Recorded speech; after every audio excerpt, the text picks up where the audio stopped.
Voici l'inimitable, l'incomparable et l'intraitable Doc Mayou avec José Arsenault. José Arsenault.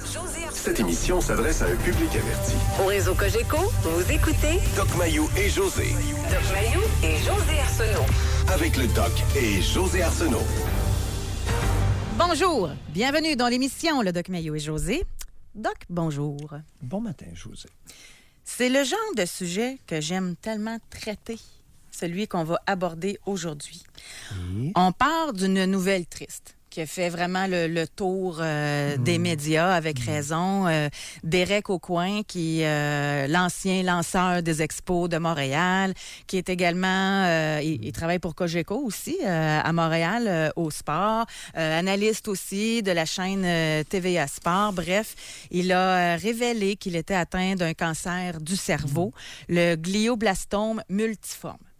C'est une triste nouvelle, parce qu'il n'y a pas beaucoup d'espoir dans ce genre de maladie où il en est rendu. Il a été opéré pour l'ablation d'une tumeur au cerveau. Le rétablissement a son lot de douleur, qu'il dit, mais ça se déroule bien. Mais là, finalement, il n'a pas eu les nouvelles qu'il espérait. Mais pourquoi on en parle aujourd'hui? C'est la façon qu'il aborde cette épreuve-là dans sa vie. Il a dit, et je cite, « Vous me connaissez, je vais me battre jusqu'au bout pour gagner cette partie et je vais y consacrer toutes mes énergies. » Et là, il dit « Soyez cependant assurés » parce qu'il dit qu'il souhaite vivre cette épreuve-là en privé, donc ils ne feront plus d'autres commentaires. Et là, il dit « Soyez cependant assurés que mon silence des prochaines semaines sera synonyme de mon combat contre la maladie. Je vais donner tout ce que j'ai et je garderai la tête haute. » Oui.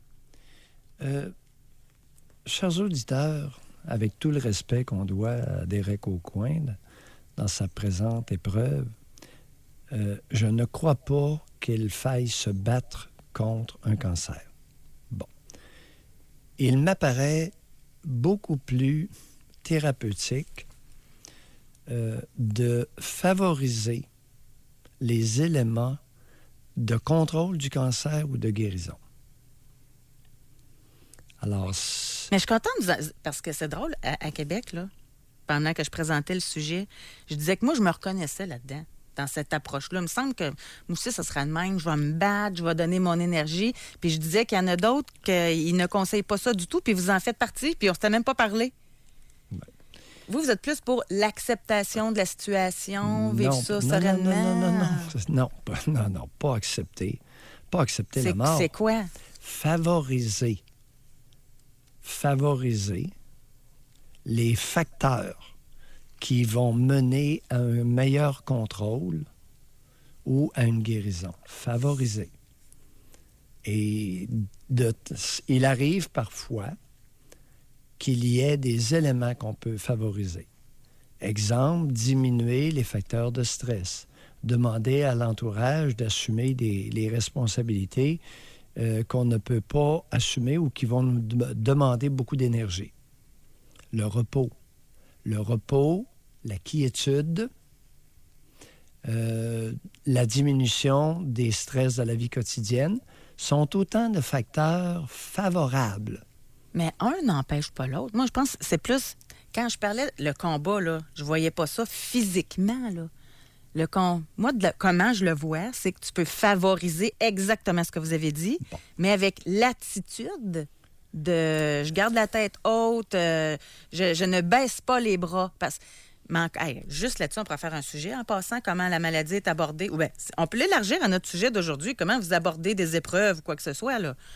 Mais il y a des gens, puis ils ont peut-être leur raison, mais ils abandonnent en partant. Oui. Ben, mais c'est ça, moi, je veux dire. Moi, j'abandonnerais pas. Oui, ça va loin. Ça va loin. Il y a des personnes qui ont toujours souhaité leur mort. Bon, c'est ça. Qui développent une maladie et qui, plus ou moins consciemment, accueillent la maladie avec grand plaisir. Tu sais, les personnes qui ont fait 8 tentatives de suicide, puis à un moment donné, développent un cancer. Pas sûr qu'elles vont se plaindre et qu'elles vont favoriser les éléments de guérison. Pas sûr. Et tout ça existe, là. Il ne s'agit pas de baisser les bras, mais l'attitude agressive face à un cancer peut, à la limite, diminuer votre capacité immunitaire. C'est simplement ça, mon point. C'est que soyez prudent pour ne pas vous tirer dans le pied en diminuant l'efficacité de votre système immunitaire par une attitude agressive.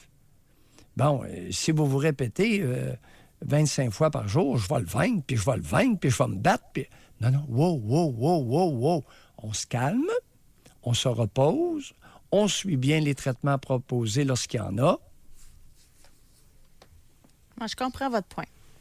Mais je comprends le mien aussi. C'est pas baisser les bras, là. Non. Baisser les bras, j'ai vu ça. C'est ça. Alors, j'ai vu des personnes, une femme avec un cancer du sein, une infirmière, qui a refusé tout traitement. 6 mois après, elle était décédée. J'ai eu ça de ma clientèle. Elle m'a consulté 2 fois. Elle désirait mourir. Ça doit être dur pour l'entourage de respecter cette décision-là. Je dis respect parce que c'est la personne qui le décide. Dans son cas, c'est sa vie, compte tenu des éléments, l'entourage n'était pas du tout outré. Particulièrement le conjoint. Oh. Alors, Josée... Donc, elle avait un bon fonds de pension ou elle avait un bon coussin. Elle avait des raisons. Comme à l'occasion, il y a des personnes qui peuvent avoir des raisons, je te dirais pas respectables, mais compréhensibles, qu'on peut comprendre pour se suicider. Mais oui, ça existe. Tout ça existe, Josée. Il y a des cancers camouflés en suicide. Là. Il y a des cancers qui sont bienvenus. Et dans le cas de l'infirmière... Hey, c'est tabou, ça, ce qu'on parle de là. C'est rare qu'on entend ça. Oui, bien, ce sont des expériences que j'ai vues, des individus sains d'esprit, aucune psychose, totalement sains d'esprit, non déprimés, mais qui préféraient en finir plutôt que de continuer leur vie. On a une réponse ici, OK? Oui. Puis ça, on l'entend, puis je pensais pas aller là vers vous, mais je trouve la table est mise. Quand on se bat trop, là, parce qu'on entend des histoires parfois, comme Claudine. Elle, son combat personnel, parce que c'est la question qu'on vous pose aujourd'hui, c'est quoi votre combat personnel à vous, là? Ouais. Elle dit l'infertilité. Croyez-vous à ça, vous? Des fois, on entend, puis ce que je dis là, tout le monde sait d'avance que je m'apprête à dire, là. Quel bel exemple là, du point que j'ai amené tout à l'heure. Ben, c'est pour ça que je l'amène. Des femmes, exemple, là. Ils font tout, ils pensent ça nuit et jour, ils ont juste ça dans la tête, là. Elles ne veulent pas. Puis ça marche pas. Là, après elles ne veulent pas. Décide d'adopter. Oui. Aussitôt l'enfant adopté tombe enceinte. 6 mois après. C'est arrivé souvent. Oui. C'est-tu un exemple, ça? Oui. Exactement. Tu viens d'illustrer comment, par une fausse attitude mentale ou une attitude mentale contre-productive, tu peux bloquer soit ton système immunitaire ou nuire à ton système immunitaire ou à ton système reproducteur. Pour ceux qui n'ont pas compris, si vous êtes trop stressé par votre infertilité, vous allez être infertile. Avez-vous compris? C'est aussi clair que ça. Vous ovulerez pas. Nonobstant le chlomide. C'est spécial, pareil. Hein? Non, ben c'est ça. C'est le stress qui fait ça, mais c'est nous qui amenons ce stress-là. Ben oui, mais c'est culturel. Faut que tu te battes pour ovuler. Non, si tu te bats, tu n'ovuleras pas. Si tu te bats, tu lubrifies pas. Si tu lubrifies pas, c'est peut-être un signe que tu n'es pas sur la bonne traque. Hein, messieurs, il y en a plusieurs qui ont goûté à ça. Hein, c'est le bon moment, mais pas lubrifié du tout. Eh boy, c'est agréable. Moi, je me rappelle dans un tout autre ordre d'idées. Là. Oui. Je me rappelle d'avoir rencontré un homme, là, il était plus capable de son travail. Okay? Oui. Là, on change de registre. Là. On est dans les combats. Cet homme-là, c'était un fonctionnaire au gouvernement. Lui, il reste à Gatineau, là, mais il travaillait pour le fédéral, à Ottawa. Il comptait les jours avant sa retraite. Oui. Parce que là, il y en avait plus de fêtes qu'il en restait à faire pour Oui. pouvoir profiter de sa retraite Ah, bien comme il faut. Ah, là. bien, c'est fréquent, ça. C'est un cas commun, là. Oui, les jours avant qui comptent les jours avant leur retraite, ben oui, j'ai vu ça. Ben lui, là, ça fait partie de la catégorie, c'est un combat, là. De se lever le matin, d'aller travailler, puis plus capable, là. Il y a des lamenteux là-dedans aussi. Il y a toutes sortes de choses. Il y a des lamenteux, pour ne pas dire des lamentins. Il y a des individus qui n'ont jamais été adaptés. Il y a des paresseux. Il y a des individus qui ont des problèmes inconscients, qui viennent les gruger au quotidien, qui minent toute leur énergie. Il y a des individus qui vivent, par exemple, qui sont interrompus 5 fois par jour par la bonne femme ou le bonhomme. Il y a tout ça, là. Oui, ils Il y a n'étaient peut-être plusieurs- pas à leur place dès le départ aussi, là. En plus. Mais oui, tout ça existe, là. Ah, il est déjà 9h41. On va aller à la pause. Quel est votre combat à vous? Et comment vous l'abordez? Ça peut être intéressant, ça. On pourrait-tu? Combat légitime ou combat à votre détriment? On le jugera, même qu'appelle. Oui, on peut se demander, chers auditeurs, vous pouvez vous demander, est-ce que mon combat est légitime? Est-ce que c'est la bonne attitude? Tu sais, on a quelqu'un ici, Julie, a dit son combat personnel, c'est la dépression. Bizarre. Vous luttez contre la dépression, vous allez perdre. On ne lutte pas contre la dépression. On essaie de développer des facteurs favorables au goût de vivre, à l'équilibre, Ouais, c'est une façon différente d'aborder. aux rapports harmonieux. Si toute votre énergie va pour lutter contre la dépression, quel genre de vie que vous avez au quotidien? Ça n'a aucun sens. Chère Julie? Intéressant. Appelez-nous, là, puis on va tous décortiquer ça ensemble. Oh, je l'aime, celle-là. 1-877-670-9330. Et pour nous texter, c'est le 2522. Quel est votre combat personnel? Et il y a plusieurs auditeurs déjà par texto qui ont dit, Doc, qu'ils étaient totalement d'accord avec vous quand vous dites qu'on ne doit pas se battre contre une maladie. Non, c'est pas... Fait que ça, la nuance que vous avez amenée est intéressante. Oui, favoriser. Demandez aux médecins, à ceux qui connaissent ça. Et repos, bonne alimentation, diminuer les stress de la vie quotidienne. Envoyez donc promener tous ceux qui vous têtent du jus au quotidien. S'il vous plaît, c'est plus le temps. Puis vous leur dites, je suis malade.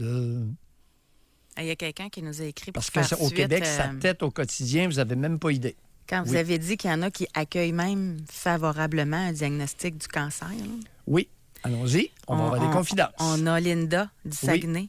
Elle dit, pour avoir fait une tentative de suicide, le lendemain me réveiller en me disant, même la mort ne veut pas de moi. Il faudrait tout un changement dans ma vie pour que je me batte contre un cancer. Je l'accepterai avec gratitude. Je l'ai vu dans ma pratique. Je n'ai pas inventé ces histoires-là. Une infirmière. Cancer du sein, diagnostic à l'échographie, à la mammographie, et refus total de toute intervention. Alors que cette femme-là serait vivante à l'heure actuelle. Écoute, c'est un cancer pris à ses tout débuts. Puis, d'un autre côté, on a une auditrice, là. Elle dit très difficile à comprendre quand un proche refuse de se faire traiter contre le cancer. Je l'ai vécu avec ma tante qui a remplacé ma mère. Je suis restée avec elle jusqu'à la fin et encore aujourd'hui, quand j'y pense après plusieurs années, bien que j'ai respecté sa décision et volonté, ça me bouleverse. Elle m'avait confié qu'elle ne voulait pas subir tous les traitements invasifs, mais bien profiter du temps qui lui restait. Bon. Alors, chère auditrice, vous avez un problème. Vous avez un problème avec le respect de l'autre. Vous n'êtes pas rendu là. Alors, compte tenu de vos carences personnelles, vous n'avez jamais intégré le respect de l'autre. C'est pour ça que vous n'êtes pas capable d'accepter la décision de votre tante. Si vous aviez, dès votre jeune âge, été respecté, vous auriez été invité et auriez intégré le respect de l'autre. Et la décision de votre tante aurait été accueillie avec sérénité.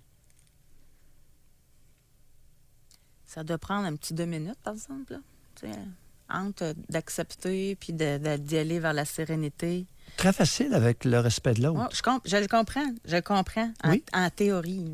Oui. Mais en pratique, quand ça t'arrive, là, ça doit te prendre 2 minutes. Là. Bon, OK. Ah oui, ben, je n'ai pas de problème. J'accepte, je le respecte, puis je vais être là à côté. 2 heures, T'sais. 2 jours. Oui, José, on n'a pas de problème avec un peu de temps, 2 semaines. Oui, dépendamment de... Moi, je me rappelle oui. d'avoir fait une émission dans le temps, parce que là, je m'en viens vieille, mais dans le temps. Et c'était à partir de l'histoire, ça me revient en le disant, de François Paradis, qui est maintenant député. Oui. Lui, il avait eu un cancer de la langue, si je me trompe pas. Il l'avait pas dit à personne. Puis là, j'avais fait une émission là-dessus, puis il y a plein de gens qui le disent pas à leurs enfants. Ils le disent pas du tout. Tout ça existe, José. Parce qu'ils veulent pas vivre avec leur stress. C'est intéressant, ça. Qu'est-ce que tu viens de dire? Là, il va falloir comprendre ce que tu viens de dire. Ben, vous le savez, vous voulez me faire parler. Oui, que, mais c'est pas clair. exemple, Non, là, c'est pas clair. je parle pas de lui, là. Et Mais je me rappelle leur des appels stress, à leurs enfants. Tu sais, exemple, là, Bon. que j'ai le cancer, puis que je décide de ne pas le dire à ma fille, parce que je sais, ça va stresser, puis elle va tout le temps te prendre. C'est pas vrai, là. Oui. Mais c'est un exemple, là. Fait que donc, j'aime mieux pas avoir ce stress-là. Fait que je le garde pour moi. Tu sais, être sur un lit d'hôpital est très diminué physiquement et mentalement. Et devoir respecter des poules mouillées qui s'écrasent, c'est dole longtemps. J'ai eu à faire ça une fois. Je l'ai fait une fois, puis j'ai averti les infirmières, plus de visiteurs sans ma permission. Parce qu'il y a 2 maudites dépouilles qui sont venues s'échouer pendant 1 heure. Ils m'ont fait souffrir. Ouais. J'ai jamais oublié ça. Ouais. Et je vous dirai pas qu'est-ce que faisaient les 2 dépouilles dans la vie. 2 maudits feluettes que j'ai dû écouter dans leur jérémiade. Moi, une bonne que j'ai déjà entendue. Et après ça, j'ai donné mes directives au personnel. C'est bon. Moi, j'ai entendu un homme qui avait le cancer Oui. qui a dit à sa conjointe, on va se séparer le temps que je guérisse. Ensuite, on reviendra ensemble. Il voulait pas supporter. Il voulait pas supporter, justement, son inquiétude, son ultra-maternage. Il voulait rien savoir de ça. Ça, j'aime ça. Ça, j'aime ça. Spécial, hein? C'est... Ouais, ben, c'est spécial, c'est la vie. Les maudits feluettes, là, ramassez-vous. Et qu'est-ce que j'ai recommandé tout à l'heure? Hein? Favoriser les facteurs d'amélioration ou de guérison. Entre autres, éliminer les têteux. C'est pas le temps. Les têteux, on met ça dehors quand on est malade. Plus de tétage. Fini. Je dois guérir avant. Ou mourir sereinement. J'étais concentrée, là. Femme 49 ans. Je pensais pas qu'on irait là aujourd'hui, là. Femme 49 ans, je me laisserai mourir. Car perte de ma longue chevelure, erreur de la coiffeuse, infidélité de mon conjoint, délivrance si j'avais un cancer. Il y a du monde malheureux, là. Beaucoup de monde malheureux au Québec. Beaucoup d'enfants malheureux. On fait la suite d'hier. Il y a une augmentation des enfants malheureux de façon fulgurante au Québec et il y a énormément d'adultes malheureux. Puis d'ailleurs, les deux sont reliés. Ouais. Un gars, femme, 61 ans. Je me suis fait opérer 5 fois. Je l'ai dit après seulement, seule à l'hôpital comme une grande, bonheur total, la paix. Colin! Hein? Tu proposes des sujets, tu vas vivre avec les réactions. Autre, gars, ne pas faire vivre de stress aux autres, tellement vrai. Je devais me faire opérer, je l'ai jamais dit à personne. Je voulais pas entendre toutes les histoires, les fais attention, fais pas ci, fais pas ça. 5 ans plus tard, bien contente.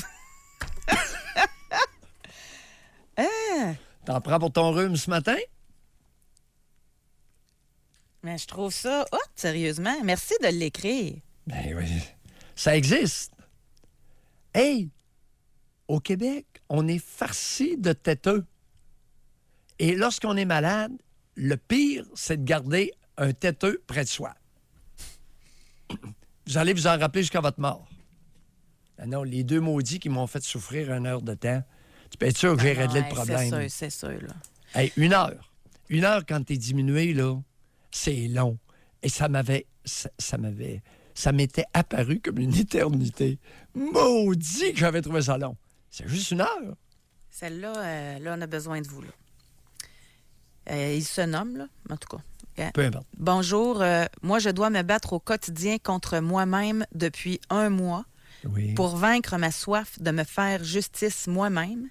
J'ai des envies de meurtre à tous les jours envers l'homme qui a agressé mes 2 garçons de 8 et 11 ans.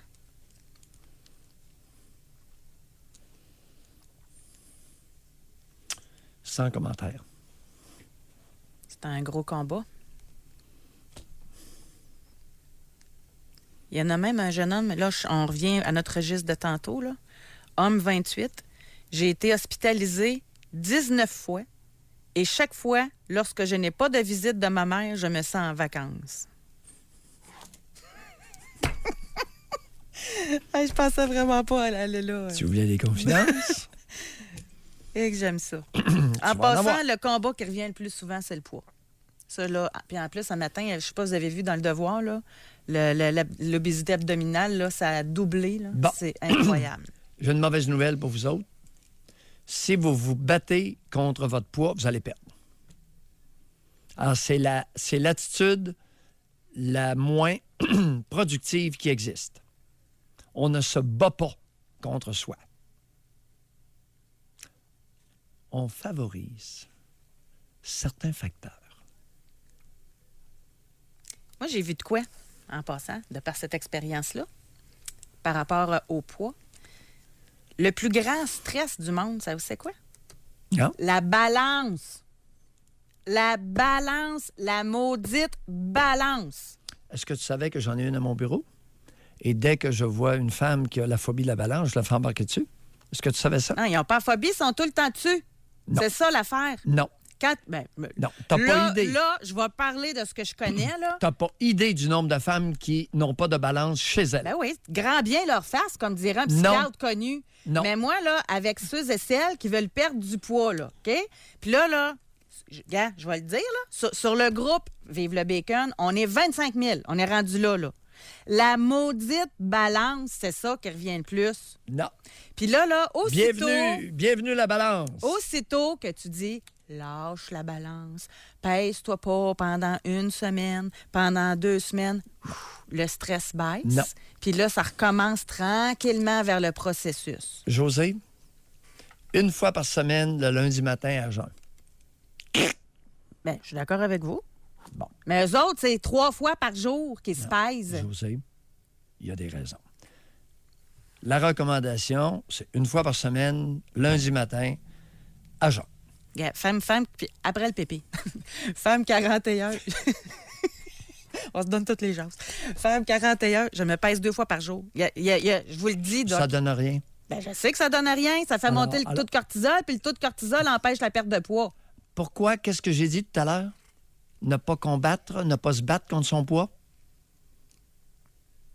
Et voilà. Alors, la pesée 2 fois par jour, c'est un signe de bataille contre le poids et vous allez perdre. Je vous le dis d'avance, vous allez perdre. On va aller à la pause. Là, moi, je vais vous entendre. Parce que vous êtes nombreux à écrire. Il y a vraiment toutes sortes de combats. Si vous en menez un personnel, en ce moment, quel qu'il soit, téléphonez-nous. 1-877-670-9330. Est-ce que vous avez un combat que vous menez présentement? Quel est votre combat personnel? Ici, on a Femme 28, elle dit « Ça me parle aujourd'hui, car je me bats toujours contre tout. C'est la seule chose qui me donne l'impression d'être quelqu'un. Il faut toujours que tout soit un combat. Je suis épuisée, je suis essoufflée. Je me bats contre ceux qui m'écrasent, contre des idéologies, contre moi-même, contre mon poids. Pourtant, je suis pas grosse, contre mon alimentation, pour mon avenir au travail.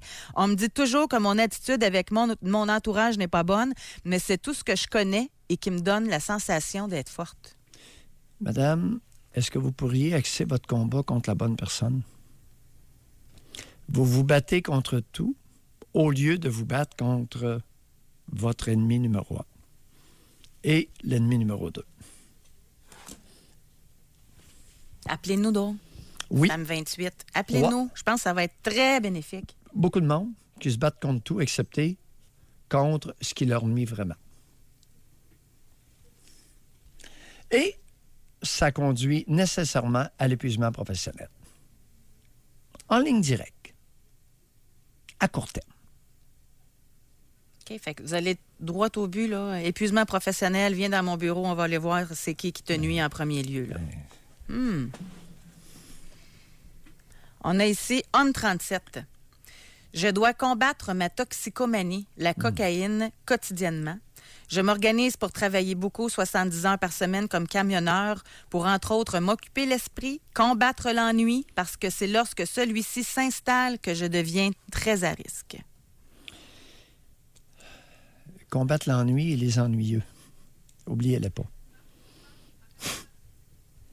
Il y a des raisons pour lesquelles il doit travailler 70 heures par semaine.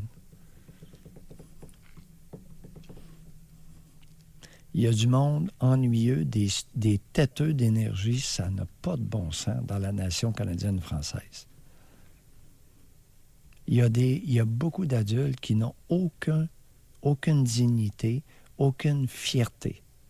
C'est de la limace. Il y a de la limace au pied carré au Québec.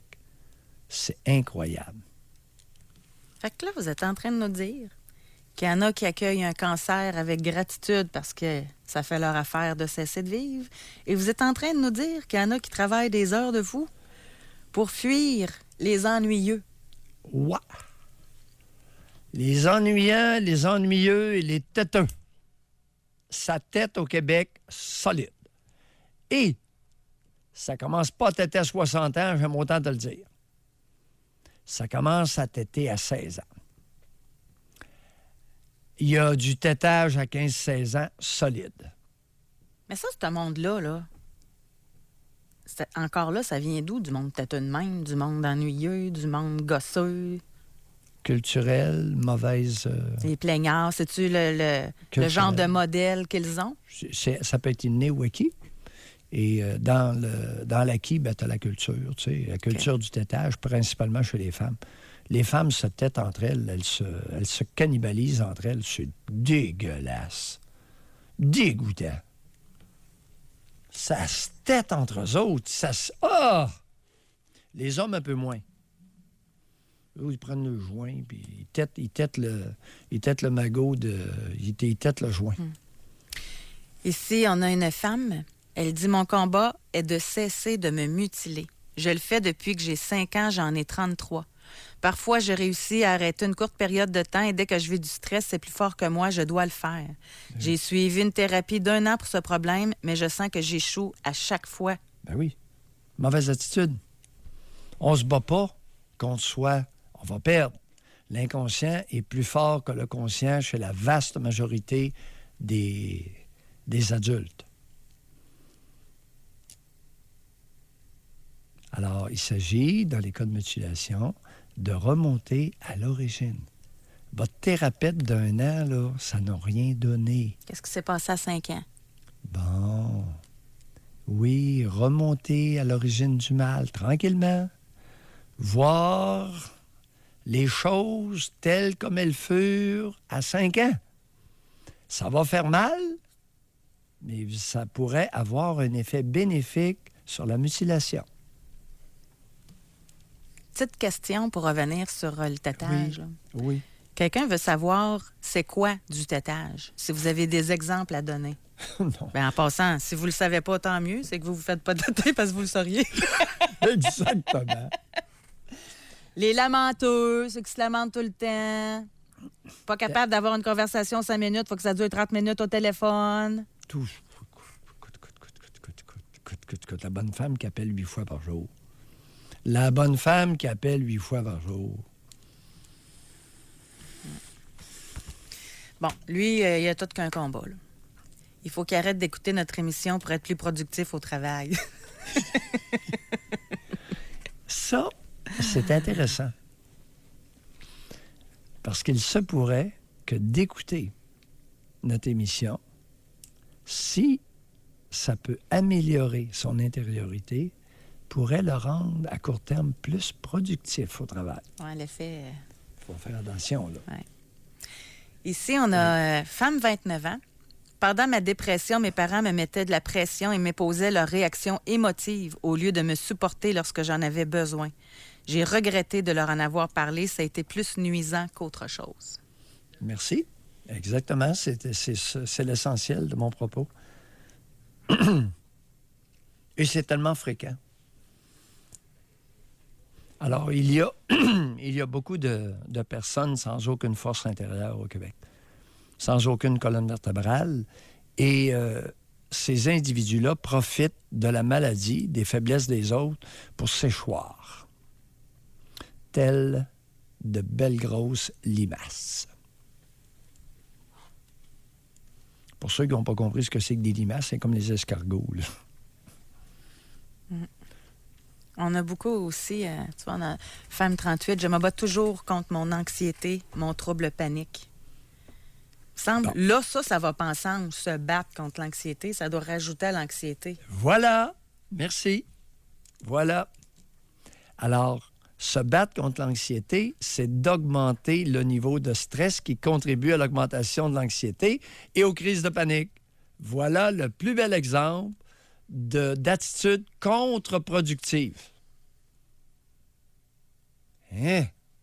Ben oui, ça l'entretient. À votre insu, chère madame de 38 ans, vous entretenez votre problème. À votre insu. Inconsciemment et pour des raisons inconscientes. Pourquoi tenez-vous tant à perpétuer votre anxiété et vos crises de panique? OK, on peut aller jusque-là. À qui bénéficie votre anxiété et vos crises de panique? Votre anxiété, vos crises de panique servent à quoi et à qui? Moi, j'aimerais vraiment ça aller plus loin avec quelqu'un qui le vit, là. Ben. Si la femme va nous téléphoner, moi, j'aimerais ça le comprendre parce que, comme non-psychiatre, là, qui bénéficie de la crise de panique de la jeune femme? Bien là, jeune femme, elle a 38, là. Elle commence à être moins Ben, jeune. c'est un peu. jeune, 38, là. Jusqu'à Non. 48, c'est jeune. C'est pas une jeune de 16 ans, là. Tu sais, c'est une femme d'âge mature, là. C'est plus une gamine à 38 ans, là. On va arrêter de les appeler les filles, là. C'est une femme. C'est une femme adulte. Ah oui. On va changer mon langage. Femme 46, je me bats contre mon impulsivité, mon agressivité, ma consommation excessive d'alcool.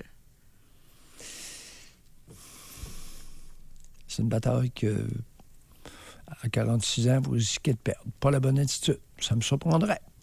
Peut-être que je me trompe, là, mais non. Se battre contre son... Vois-tu, c'est le même commentaire que tout à l'heure. Ouais. Vous vous battez contre votre impulsivité. Vous risquez de contribuer à un niveau de tension favorable à l'impulsivité. Aïe, aïe. T'sais, il y a énormément d'adultes qui adoptent des comportements contre-productifs. Pour ceux qui n'ont pas compris, ça mène nulle part. Ouais. Vous vous tirez dans le pied. Se battre contre mon agressivité, c'est bizarre, hein? C'est vrai, là. Un coup qu'on l'analyse... Ça n'a pas de sens. C'est contre-productif pour la plupart. Par exemple, vous êtes impulsif. Vous achetez des guenilles dès que vous rentrez dans un magasin. Battez-vous pas contre votre impulsivité. Allez-y plus au magasin. Plus de magasin, plus de guenilles. Hey, merci d'écrire. On avance. J'aimerais mieux vous parler, là, mais on avance. Oui. Tu sais, par vas-y. rapport à l'anxiété, là. Oui, Il y a oui. quelqu'un qui vient de catcher de quoi, là? Oui. C'est un jeune homme, un homme de 28. Oui. Il dit « J'adore cette question. Je crois que mes crises d'anxiété bénéficient à ma mère qui aimerait me voir toujours comme un petit garçon pour me garder avec elle jusqu'à sa mort et même après.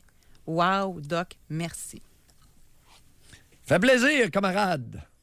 On est là pour ça. Ouais. Je vais leur lire. Ça, c'est une thérapie de 5 ans. Oui, oui, c'est intéressant à tabarouette. Elle, je vais la relire parce qu'elle n'a peut-être pas écouté le début de l'émission, puis on va l'aider. Oui. Femme 28, mon Oui. combat, c'est de pouvoir avoir un enfant. Dans le passé, j'ai eu plusieurs grossesses qui se sont toujours terminées en fausse couche. J'espère un jour pouvoir être mère. Oui. Bon. Lorsque vous dites « mon combat », est-ce que vous exagérez le propos? Est-ce que ça correspond vraiment à une attitude agressive, combattante. Si tel est le cas, si le niveau de tension pour engendrer un enfant est très élevé, je regrette, vous allez échouer. Parce que une femme tendue, une femme stressée, a de la difficulté à ovuler, a des mauvais niveaux de sécrétion de progestérone par la suite qui servent à garder le bébé dans l'utérus. Autrement dit, si ça vous stresse beaucoup de ne pas enfanter, de ne pas engendrer d'enfant, vous augmentez certains produits comme le cortisol et autres et diminuez vos chances de réussir, maintenir une grossesse à terme. Alors, madame, bonne réflexion. Ouais. Demandez-vous comment ça se fait que vous vous acharnez autant. Comment ça se fait que ça vous stresse autant? Et comment ça se fait que vous prenez une attitude qui est contre-productive? Vous êtes-vous posé la question?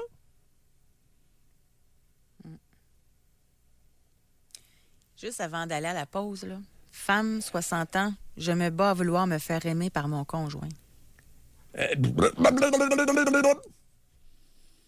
Madame, je me bats à me faire aimer. Imaginez le conjoint qui voit sa conjointe se battre à se faire aimer.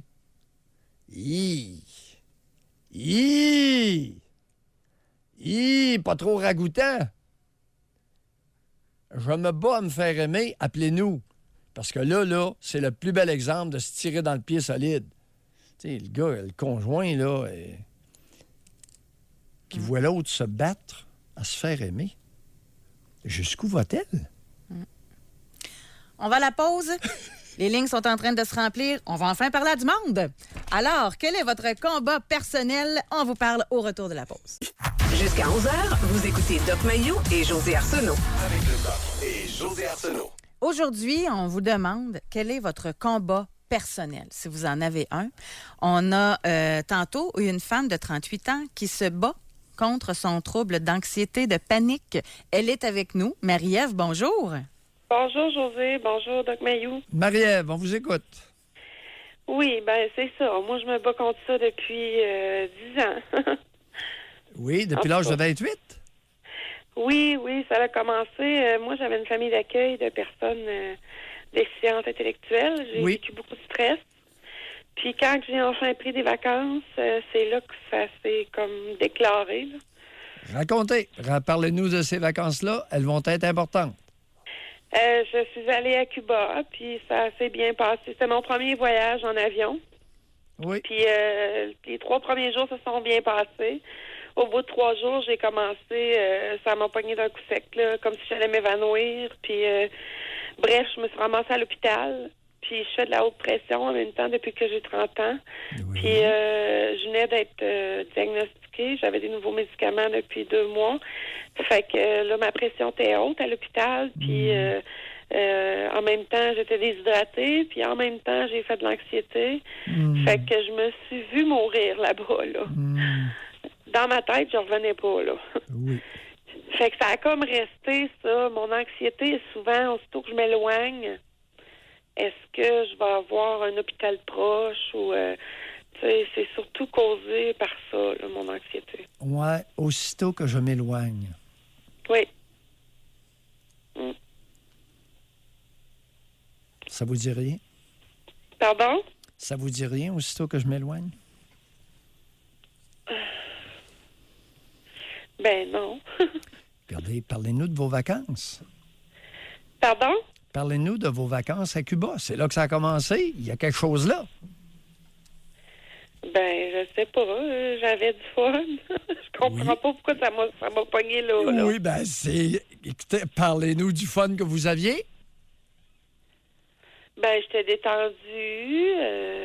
Je pensais pas au travail. J'ai décroché complètement, là, pour la première fois, je dirais, depuis longtemps. Là. Oui, mais j'avais du fun. Et être détendu, avoir du fun, pas tout à fait pareil, là. J'avais du fun. De quoi vous parlez? Les auditeurs sont bien hâte de vous entendre là-dessus, là. Ben non, mais je veux dire, on a fait du bateau, on a vu nager avec les dauphins. Tu sais, j'ai pas viré la brosse, j'ai pas... Non, non, je suis non, pas une fille qui boit vraiment non, beaucoup, non, non, là. dites-nous pas ce que vous avez pas fait. Dites-nous ce que vous avez fait. La plage, puis du bateau. Oui, à part ça. La plage du bateau. À part ça, de la piscine. Oui, oui, ben, oui, à part ça. Rien d'autre, j'ai pas eu le temps. Ben, 3 jours, là. On a fait 2 jours de plage. Ben, la première journée, on est arrivé. La deuxième journée, on a fait de la plage. Oui. Puis la troisième journée, on est parti en bateau. Vous sur une savez, île. oui, est oui, parti manger. on, c'est qui? Moi puis ma chum de fille. Ah, moi puis ma chum de fille. Ben, écoutez, on était tous convaincus que c'était avec un homme. Êtes-vous aux femmes ou aux hommes? Non, c'était pas avec un homme. Non, non. Êtes-vous aux femmes ou aux hommes? Aux hommes. Qu'est-ce que vous faisiez à Cuba à 28 ans avec une fille? Avec Ben, une c'est femme? mon ami. On est parti en voyage Ah, ensemble. c'est là, bien le comme fun. mon frère. Est-ce qu'on couchait dans le même lit? Ben oui, on avait une chambre ensemble. Est-ce qu'on couchait dans le même lit? Ben oui. Bon, merci. Comment vous trouvez ça, coucher, être à Cuba et être dans le même lit que votre chum? Ben, pour nous autres, il n'y a rien là. Ah oui, maudite belle vacances, ça. Vous savez, toutes les Québécoises rêvent de ça, d'aller à Cuba, être couchées dans le même lit avec leur meilleur ami. Ah! Ça, c'est avoir du fun solide. Ça, je suis pas d'accord avec vous, pour ça. On pourra en reparler une autre fois, là, mais c'est pas comme le père et sa petite fille, là. On n'est pas dans le même registre, là. Non, non, mais on est dans un autre registre, mais... Je vous entends pas bien, Josée, quand vous parlez. OK. Mais on poursuit. Je disais que je suis pas d'accord avec le Doc Mayou que 2 chums de filles qui vont en vacances ensemble, c'est pas comme un père avec sa petite fille, là. Ben non. Non, parlez-nous de votre sexualité. Alors, on va à Cuba et on n'a pas de sexe. C'est ça qu'on doit comprendre? Ben oui, là, j'ai rencontré quelqu'un, là, un Cubain, mais... Ah, C'est pas on y pour arrive. ça que j'allais là. Boy, que c'est laborieux. Quelle journée? Après combien de jours à Cuba vous avez rencontré un Cubain? Juste avant que je fasse mon angoisse. Bon, juste avant, parlez-nous de la rencontre avec quel Cubain. Racontez-nous ça en détail. Ben, c'était un... Il travaillait sur la plage, là. Un géo. Ouais. C'est tout ce que vous avez à dire? Les gens sur la plage, là. Marie-Ève, votre sexualité... Il travaillait là. Va comment, votre sexualité? Ben, présentement, depuis que j'ai accouché, c'est pas terrible. Oui. Avant d'accoucher, c'était terrible? Oui, j'ai toujours eu quand même une sexualité Oui, puis normale. on va à Cuba avec sa chum de fille. Hein? Sexualité normale à 28 ans. Mais là, ça fait 10 ans de ça. Ouais, à 28 ans. Là, je suis mariée, j'ai un enfant. Là, Oui. Puis la sexualité n'est pas terrible. Hein? Puis quand on n'était pas mariés, la sexualité était extraordinaire. N'est-ce pas, Marie-Ève? En quel honneur que la sexualité est aussi ordinaire? Ben, mon physique et peut-être moins mon goût, là. Oui, mais avant. Je parle d'avant. C'est pas... problème sexuel... Ben, c'est parce que moi, suite à ça, là, l'anxiété, j'ai pris des médicaments, j'ai pris du Paxil, j'ai pris de l'Effexor que je prends encore, j'ai pris du poids. Ça fait 3 fois. Et après ça, j'ai eu un gros accident de cheval, j'ai encore pris du poids. Oui, bien là, ça fait plusieurs fois que je vous dis avant. OK? Avant. Pardon? Ça fait plusieurs fois que je vous dis avant. Avant Cuba. Avant que j'aille à Cuba? Ouais. Ben oui, j'avais une belle sexualité, j'étais bien dans ma peau. Vous aviez une belle sexualité, puis vous allez... Attendez un peu, là. Une femme qui a une belle sexualité ne part pas à Cuba une semaine avec sa chum de fille. Ben oui. Okay. Oui. C'est correct, Marie-Ève. OK. As-tu des questions? Ben, c'est parce que je vous comprends pas, moi non plus. Je m'excuse, là, mais celle-là, je la comprends pas. Puis je suis peut-être pas la seule non plus, parce que tu peux avoir, exemple, tu sors avec un gars pendant 2 ans, là, t'es célibataire.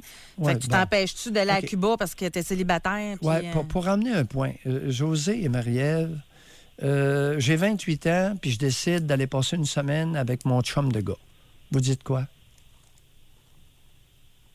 Ben, je dis rien, parce que moi, je comprends pas le lien avec l'anxiété. Le lendemain, je sais pas. Le lendemain que vous vous intéressez à un Cubain, vous faites une crise d'anxiété. Comment? Le lendemain que vous rencontrez, que vous intéressez à un Cubain, je ne sais pas ce qui est arrivé, je ne voulais pas nous le dire, c'est bien correct. Le lendemain que vous rencontrez un Cubain, 3e journée, le lendemain, faites une crise d'anxiété. Ça vous a jamais tenté de faire le lien avec ça? Ouais, mais c'est quoi? Hein? Non, je comprends Non. pas. Moi, je pensais que le lien, c'était le stress que j'ai trop accumulé, puis que là, j'ai relâché. oui, Marie-Ève. Qui vous protégez, Puis là? aussi, c'est parce que ma mère est très anxieuse, fait que j'ai grandi dans ça, puis je suis encore dans ça. Ouais. Le lendemain qu'on rencontre un Cubain, on pète une crise de panique. Il n'y a pas de lien, Marie-Ève. Il n'y a pas de lien. Excellent. On continue. On dort au gaz. C'est parfait, Marie-Ève. Oui. Mais il y a Bye. une piste, Marie-Ève, à réfléchir. Là. Il y a un... Non, c'est Vu de pas- l'extérieur. Je vais méditer là-dessus. Merci beaucoup de votre appel, Merci. Marie-Ève. L'introspection, c'est pas donné à tout le monde. Rencontre un Cubain, le lendemain, elle se pète une crise d'anxiété, puis c'est parce qu'elle garde des déficients. Tu sais, ça marche pas, là. Non, il y a de quoi réfléchir. Tu sais, et le lendemain, elle s'est vue mourir, puis elle ne revenait pas, tu sais. Elle rencontre un Cubain, puis ça ne tente plus de revenir. Non, il y a beaucoup de réflexions. Tu sais, une belle sexualité, puis j'ai une belle sexualité, je m'en vais avec mon chum une semaine à Cuba.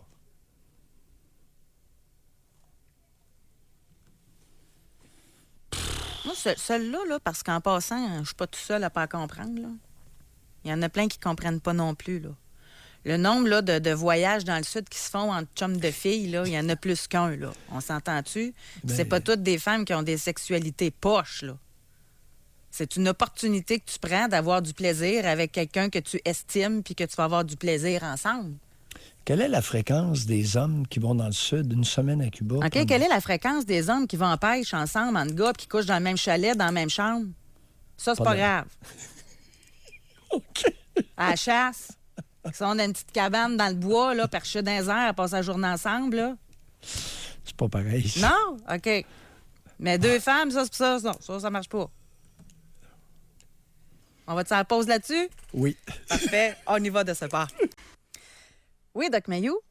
Oups, attendez un peu. Allez-y. Oui. Tout à l'heure, il y a eu une femme de 60 ans qui nous a envoyé un commentaire interpellant. Elle a dit, elle aurait écrit « Je me bats à me faire aimer de mon conjoint. » Oui. Sais-tu qu'est-ce que j'ai vu de ma pratique? Moi, des femmes de 50 et de 60 qui se battent pour se faire aimer de leur conjoint qui est homosexuel. Oui, ça, c'est moins drôle un peu, là. Y aviez-vous pensé? La partie est perdue d'avance. On en a une autre qui a écrit à ce sujet-là. Puis il y en a que c'est le contraire. Il y en a, une femme, elle a écrit « Je me bats pour rester fidèle à mon conjoint. » Ça, c'est le contraire. Quand même, hein? Madame, c'est une bataille, 80 de risque de la perdre. Vous allez perdre la bataille, 80 Il vous reste un petit vin. Accrochez-vous au petit vin. Non. Moi, là, je vous écoute, moi, quand vous parlez, là, puis que ça a du bon sens. Parce que cette femme-là, c'est quoi qu'elle va faire?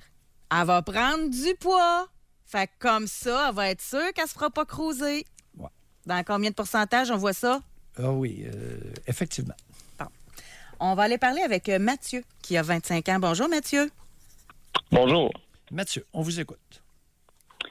En fait, moi, ma bataille personnelle, c'est contre un certain pattern que j'ai de toujours En fait, dès que je me retrouve célibataire, j'essaie par tous les moyens du monde de trouver une autre partenaire. Et chaque fois que j'en trouve une, ça se ramasse toujours que c'est une partenaire qui ne me convient pas, au final.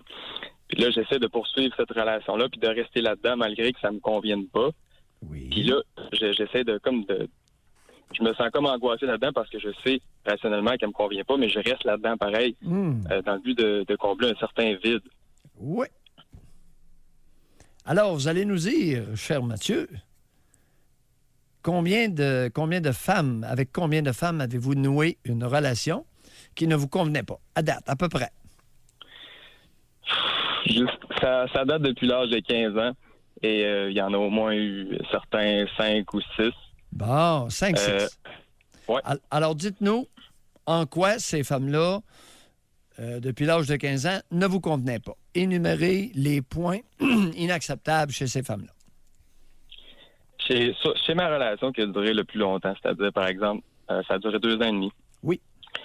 Au départ, cette fille-là me tapait un peu ses nerfs. Je la voyais comme un peu inférieure intellectuellement à moi. Bon. Puis, elle avait des comportements que je jugeais pas respectueux. Par exemple, juste pendant la première date, rentre dans le char, met ses pieds sur le datch, puis change ma musique. Oui. Juste ça, là, c'est assez pour moi pour me dire, OK, non, là, clairement, là, il y a comme un clash. Puis Ben non, ça n'a pas, je ça a tolère pas pas dit ça. non. Ben non, vous l'avez toléré, vous l'avez fréquenté 2 ans et demi. Fait que c'est pas vrai Oui, ce je que l'ai vous venez de toléré. dire. Bon. Mais je lui ai dit, à ce moment-là, quand ça s'est passé, en fait, je lui ai juste dit d'enlever ses pieds de là puis d'arrêter de gosser avec ma musique. Bon, Mais- ben oui. Alors, inférieure intellectuellement, peu ou pas respectueuse, quoi d'autre, là, qui vous convient pas, qui vous a pas convenu chez vos partenaires? Ben, c'est vraiment la majorité des partenaires que j'ai eus, ce serait ça le truc que j'ai eu à dire. J'admire pas vraiment la partenaire que j'ai. Je la choisis pas vraiment. Puis, ce qui fait en sorte que, par exemple, chez la relation que j'ai eue le plus longtemps, moi, par exemple, j'économisais, j'avais le goût de... Genre, je faisais attention à mon argent, puis j'avais une bonne job. Puis elle, ben, c'était comme un peu l'inverse. Elle était accrochée à ses parents, elle économisait pas, elle faisait pas attention à ses affaires. Puis c'est comme si je me ramassais toujours avec des femmes incompatibles, finalement. Vous y allez pas un peu fort. Vous avez un sens de la dramatique. Vous avez 25 ans, le plus long. Vous avez fréquenté une femme 2 ans et demi ou vous avez fait vie commune 2 ans et demi? Ah non, c'était une fréquentation, c'était pas une vie commune. Bon, tu sais, célibataire, vous avez fréquenté 5 ou 6 femmes à date. Vous trouvez pas que vous y allez un peu fort dans votre patente? C'est comme si vous deviez savoir avant de connaître. 25 ans, Mathieu. 5-6 partenaires que vous avez fréquentés. Là, vous vivez où? Décrivez-nous. Oui? OK. Actuellement, j'habite à Québec, dans un appartement avec un coloc. OK. Vous êtes en appartement avec coloc. Ouais. Hey. Ça vous tenterait pas de fréquenter quelqu'un? Ben, Tu sais, célibataire. ce que Vous j'ai êtes célibataire. Vous n'avez jamais fait de vie commune. Tu sais, respirez par le nez.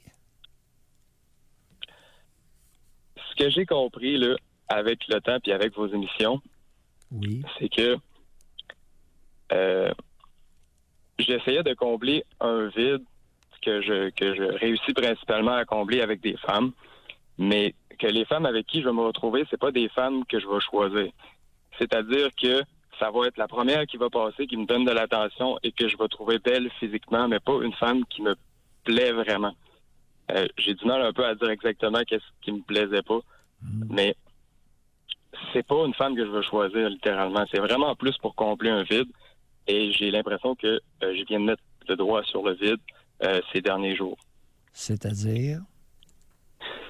En écoutant votre émission, j'ai réalisé que quand j'étais jeune, j'ai eu aucun lien significatif avec ni mon père ni ma mère. Bon. Aucun lien dans lequel j'aurais pu me confier des problèmes que j'avais à ce moment-là. J'ai jamais été capable de me confier aux autres ou de me sentir être capable de leur parler de ce que j'avais vivais dans la vie, par exemple. Oui. Et vous avez grandi comment? Avec aucun lien significatif avec les 2 parents. Qui vous a torché? Qui vous a élevé? Ben, principalement, c'est ma mère qui s'occupait de... Elle en a quand même fait... Elle a fait la job du torchage, comme vous dites. Les 2 parents étaient là, mais les 2 étaient constamment en train de se chicaner. Mon père était dénigrant envers ma mère, puis ma mère se laissait faire. Puis tolérait comme cette situation-là. Mon père, souvent, nous voulait l'autorité, puis pouvait nous battre pour l'avoir. Ma mère tolérait ça, puis dans son dos, venait comme pleurer un peu à moi pour me dire qu'il n'y avait pas d'allure, puis qu'elle se demandait s'il fallait qu'elle parte. Aïe, aïe, aïe, aïe, aïe. On a grandi dans la lâcheté, hein? Et dans Exactement. la violence du géniteur. Il vous battait pour asseoir son autorité? Jusqu'à ce que je sois assez vieux pour riposter. C'est-à-dire, racontez. Ben, à un certain moment, j'ai juste fini par... on s'est pogné physiquement, puis il a mangé un coup de poing, puis il s'est ramassé, j'étais par-dessus lui. À partir de ce moment-là, c'était plus de violence physique, c'était plus de la violence psychologique. À quel âge? À quel âge vous l'avez terrassé? Ça doit être coup de poing? 13-14 ans. 12-13 ans, ouais. dans ces coins-là. Eh boy, j'étais costaud à cet âge-là? Ben, quand même. J'avais un poids, j'étais quand même assez pesant, puis j'étais capable de Vous l'avez me planté? défendre. Eh boy. Ouais. Merci beaucoup de votre appel, Mathieu. Continuons. On lâche pas. D'accord? Ben, merci, Bye. puis bonne journée. Bonne Bye. journée. On va poursuivre avec Alex, qui a 23 ans. Bonjour, Alex. Oui, allô? Alex, Oui. bienvenue. Salut. Moi, j'ai entendu la madame tantôt qui disait, je pense qu'elle avait 28 ans, elle disait qu'elle se battait contre tout. Oui. Et, vous avez dit, ça mène droit à l'épuisement professionnel. Oui. Ben, moi, ça a été mon cas au mois d'avril cette année. Racontez. Dans le fond, je me suis ramassé, j'étais plus capable d'aller travailler, ça allait pas du tout. J'arrivais en retard, des 2-3 heures en retard à l'ouvrage. Je rentrais pas le matin, je me sentais pas capable. Oui. Puis à un moment donné, je me suis écœuré, je me suis dit, OK, ça marche pas, faut que je fasse quelque chose. Fait que je suis allé voir à l'hôpital dans une crise de panique, dans le fond. Puis là, je me suis dit, j'ai besoin d'aide, faut que je fasse quelque chose. J'ai rencontré un psychiatre, un psychologue, tout ça. Puis là, on m'a dit, t'es en dépression. Fait que là, moi, je me suis dit, OK, faut que je m'occupe de ça. Fait que j'ai arrêté de travailler. Puis, j'étais pas capable de... C'était lourd de faire des petites tâches quotidiennes normales. Là. M'occuper de mon lavage, faire mon ménage, me faire à manger. Ça me tentait même pas de prendre ma douche. J'étais rendu vraiment non fonctionnel. Là. Avec pot ou pas de pot? Aucune drogue. Aucune drogue. Excellent. Continuez. Et puis, à un moment donné, je suis tombé sur une émission, je pense que c'était avec Janine en 2005, où vous parliez de vous apprivoiser. Et puis, ça a résonné fort, ça. Parce que je suis quelqu'un qui s'acceptait vraiment pas. J'avais de la misère à me regarder dans le miroir, puis ça me dérangeait. C'était déplaisant. Fait que j'ai commencé à tranquillement faire un peu ce que vous aviez dit dans l'émission. Je pense que c'était avec une madame d'une 40aine d'années, je me rappelle pas exactement. Mais je me suis juste pris tel quel. Puis OK, moi c'est ça mon besoin, ben on va le combler, puis c'est tout. On va l'écouter. Pourquoi que ça vient de où? Pourquoi c'est comme ça? Qu'est-ce qui me fait ça? Puis essayer de remonter aux sources des problèmes. Au lieu de je suis un ancien toxicomane, j'ai 6 ans d'abstinence de fait. Et puis j'avais souvent des envies de reconsommer, puis je me battais contre l'envie de consommer, puis je me suis rendu compte que finalement, c'est que le problème qui avait mené à ma consommation était toujours pas parti. C'est-à-dire, quel était ce problème? Un manque d'affection, puis d'amour, d'attention, d'écoute tellement profond que ça en est paniquant quand que je me mettais à penser à ça. Manque d'attention, d'écoute, de la part de qui? De ma mère. Racontez. Principalement.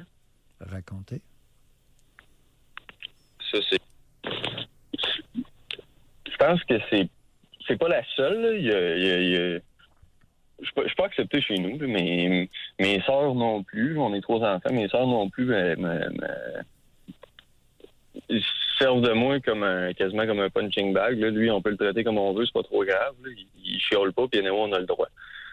Fait que puis mon père m'a traité comme son...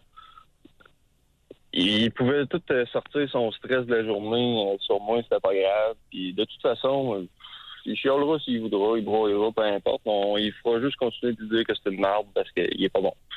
Il a rien de bon dans la vie, puis il s'en va pas loin. Ouais. Fait que... avec ma blonde, avec des amis qui ont un bon jugement, comme vous dites, puis qui sont capables de m'aider en n'étant pas trop investi émotionnellement.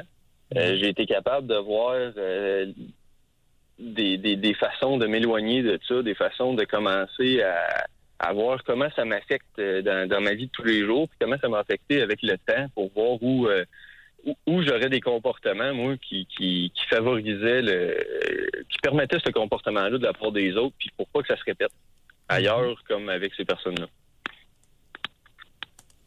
Et vous en êtes où actuellement, Alex? Aujourd'hui, ça va être ma première journée que je vais recommencer à travailler depuis avril. Oui. Puis, dans quelle sphère de travail, Alex? Sans être trop spécifique. Comme c'est là, je vais travailler dans un entrepôt. Préparer des commandes, décharger des camions. OK. Puis c'est votre première journée? C'est intéressant. C'est ouais. Excellent. Merci. On lâche pas. Non. On en a pour une secousse, mais l'enjeu est intéressant. Bye. Merci. On va aller à la pause là-dessus, Doc. Oui. Ça va être notre dernière partie de l'émission. Quel est le combat personnel que vous menez présent? Nous sommes de retour avec Véronique qui a 34 ans. Bonjour, Véronique. Bonjour, José, ça va bien? Véronique. Contre quoi Bonjour. vous battez-vous, Véronique? Moi, je me bats contre des prescriptions d'antidépresseurs depuis que j'ai peut-être 16 ans, je vous dirais. V'là 4 ans, donc à 30 ans, j'ai cédé. La première fois que c'est arrivé, j'avais 16 ans, c'était une mononucléose que je faisais. Et puis, c'est ça. Donc, vu que j'avais pas d'énergie puis que j'étais quand même déprimée, ben là, on a voulu me donner des antidépresseurs pour la première fois. Combien de temps après le diagnostic de la mono? C'est avant de prendre la prise de sang, même. Aïe, aïe, aïe. Ouais. Donc, c'est ça. Avant de savoir que c'était une mononucléose, on arrivait, tu sais, on emmenait déjà sur le sujet d'emmener des antidépresseurs. OK. Continuez. Ensuite, à 17 ans, donc, c'était ma glande thyroïde. Je fais de l'hypothyroïdie. OK. Donc, à 17 ans, je vais voir le médecin, même affaire. Il veut me prescrire des antidépresseurs. Donc, moi, j'ai toujours été antidépresseur. Donc, tu sais, j'ai quand même réussi là, de 17 ans à 30 ans avec mes rendez-vous annuels chez le médecin de refuser. Puis, rendu à 30 ans, donc j'ai fait une dépression majeure. Puis, j'ai rencontré vraiment une psychiatre pour avoir une prescription d'antidépresseurs à ce moment-là. Oui. J'ai pris la prescription, je les ai pas pris. Après 2 semaines, ben là, tu sais, j'ai une tante qui en prend, puis tu sais, des amis, puis la mère de mon conjoint. Donc, à ce niveau-là, je me suis dit, ben ça peut pas être pire, fait que je vais essayer ça. Mm-hmm. Fait que là, ça fait 4 ans que j'ai ça. Puis même l'an passé, c'est plus des crises existentielles que des dépressions que je fais, en fait, là. Ce qui veut dire, c'est que j'étais à mon travail, ça va super bien. Puis après 1 an, j'ai fait le tour. Qu'est-ce que, tu sais, à quoi je sers? Fait que là, je rechange. Puis là, c'est ça. Dans le fond, ça fait 4 ans que je prends du Zoloft. Au départ, on avait essayé l'Effexor, puis ça me gelait, là. Je veux dire, les effets secondaires, c'était vraiment incroyable, là. Puis là, j'essaye d'arrêter les Zoloft, puis tout le monde me dit que c'est pas grave si je prends ça toute ma vie.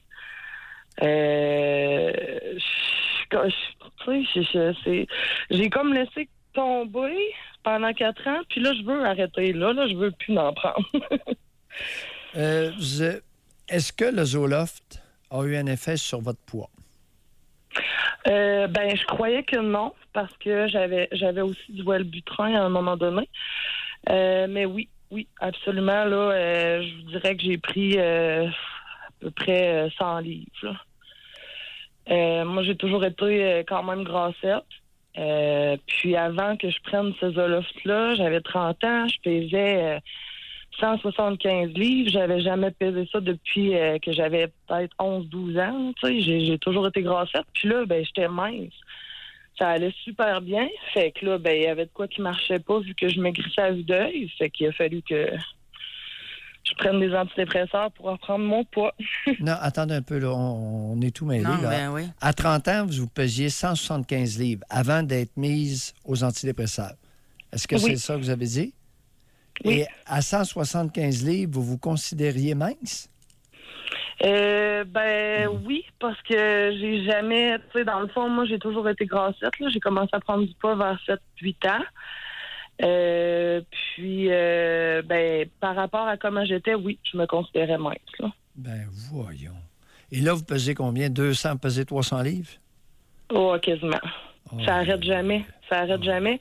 J'ai beau faire attention, bien m'alimenter, faire de l'exercice, je prends du poids tous les mois pareil. Aïe, aïe. Puis à 175 livres, vous vous considériez mince? Ben, oui. Pour moi, oui. Ben, comparativement, là. Comparativement à avant ou à toute ma vie avant, là, finalement. Là. Ouais. Avez-vous des enfants? Non. OK. Aïe, aïe. Deuxième chose, si c'est utile de vous demander ça, la libido, ça dit quoi? C'est zéro. Zéro, la libido. Depuis quand? Donc, j'ai découvert que c'était sûrement le Zoloft. Donc, j'en ai parlé avec ma psychiatre. Puis, on l'a baissé, mais on l'arrête pas.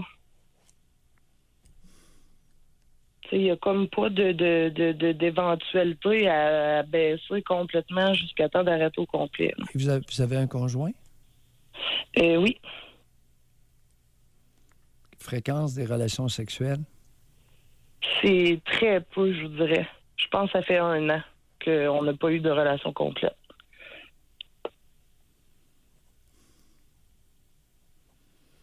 Votre psychiatre n'est pas inquiète de ça, non? Pas de problème pour elle? Ben, tu sais, Ouais. mon médecin me disait toujours de perdre du poids.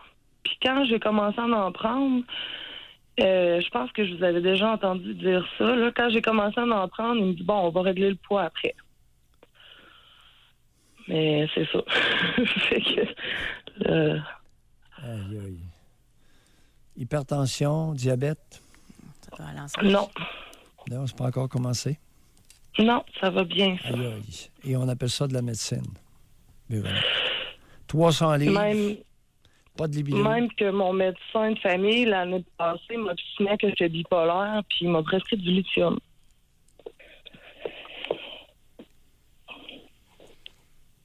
Faites quoi comme travail? Là, je suis en arrêt depuis 1 an. Je retourne à l'école. Je vous dirais que c'est très varié, mes travails, là, mes travaux que j'ai faits. Ouais, qu'est-ce que vous êtes capable de faire à 300 livres? Ben, c'est plus de la job de bureau, je vous dirais, là. Tu sais, Et avant, c'est qu'est-ce sûr vous que faisiez? c'est fatigant, là. Oh, oui, oui. À 175, vous faisiez quoi comme travail? Je travaillais dans un centre d'appel pour une compagnie de télécommunications. OK. Ça vous empêchait pas. Oh, aïe, aïe. On va vous souhaiter bonne chance, Véronique. Oh, oui, j'allais en avoir besoin. C'est pas Jojo, n'est-ce pas? Non, c'est les votre- antidépresseurs, là. Ouais, Je votre recommence psychiatre. mon combat. Votre psychiatre, Hein? elle pèse combien, votre psychiatre? Ah, elle est belle. Je sais pas combien qu'elle pèse, là, mais dans son poids santé. Ah oui, on n'en doute même pas. Bye. Merci. José. C'est triste. José. On s'en va où avec ça? De la médecine, ça? C'est de la médecine. Ce qui est dur, c'est que ça se magasine difficilement, psychiatre. Juste d'avoir un rendez-vous, c'est comme si tu avais gagné à la loterie, bien souvent. Là. Tu sais, Zoloft a pris 100 livres au Zoloft, puis de libido, puis de la médecine. Ça, c'est un traitement. Traitement de quoi? Ça fait 1 an qu'elle est en arrêt de travail. Ça fait 4 ans qu'elle prend des antidépresseurs. Elle ne travaille pas. On voudrait tout un traitement de même, hein? On voudrait tout un traitement de même. N'est-ce pas? Ça doit vous fâcher comme spécialiste quand vous entendez ça. C'est humiliant. C'est humiliant. Parce que là, il n'y a pas un auditeur qui pense que c'est Véronique qui est traitée. Il n'y en a pas un, là.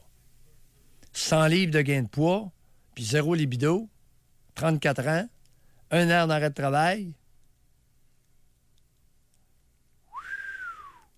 Puis avec le poids, c'est les maladies cardiovasculaires qui s'en viennent, l'hypertension, le diabète, cholestérol. Hey, l'espérance de vie, 300 livres. As-tu pensé au handicap? 300 livres. Si ça tombe sur la glace l'hiver, pas grave de se relever, là. Je sais, j'ai juste une patte. Quand je tombe, là, je la trouve pas drôle. Il y a souvent de la glace l'hiver. À 300 livres, si ça tombe, là... Mais dans ce temps-là, là, je sais, vous n'êtes pas placé pour parler, puis l'émission est finie, vous êtes sauvés, là, mais tu peux-tu rentrer par le système de santé pour avoir un autre psychiatre ou c'est une mission quasiment impossible? Il y a En tout 400 cas, 000 moi, femmes. à sa place, je l'essayerais. J'irais peut-être même au privé. Je pense que ça vaudrait la peine. Il y a 400 000 femmes aux antidépresseurs au Québec. Bye demain à tout le monde. À demain. Manquez pas ça demain. On a un bon petit sujet pour vous qui s'en vient d'ailleurs. Soyez là demain, 9h30, pour une autre édition du Doc Mayou et José. Avec Doc Mayou et José Arsenault.